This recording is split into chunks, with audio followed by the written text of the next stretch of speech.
to call them education reformers, and then a very prominent advocate, Diane Ravitch, has started calling them education disruptors. And this is the right wing, a neoconservative group that want the Betsy DeVosses, for lack of a better term, who want to disrupt public education. They use the language of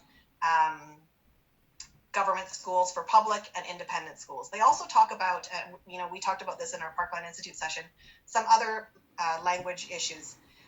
For example, equity and choice. So conservatives have now co-opted very progressive terms, equity and choice, and they now talk about the equity of choice.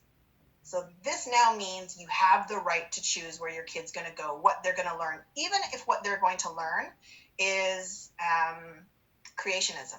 Even if what they're going to learn is not about gender diversity, even if what they're going to learn is, that climate change doesn't exist.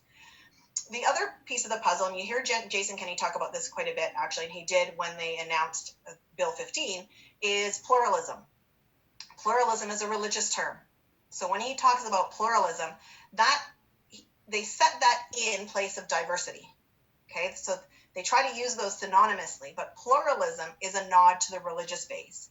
And so when he talks about that our education system has to represent pluralism, that's where that fundamentalist homeschooling with no oversight and no funding comes into play, where you can have people choosing to teach children about flat earth or, again, no gender diversity, homophobia, that climate change is a hoax, all of those things. So then that's when we start to talk about it, and this is more, maybe more Bridget's jam than mine in terms of what she studies, but the idea that parental choice supersedes children's rights, and that's where Kenny is going. He's talking about the parent having more choice than a child has a right to an equitable and accessible and universal, comprehensive public education.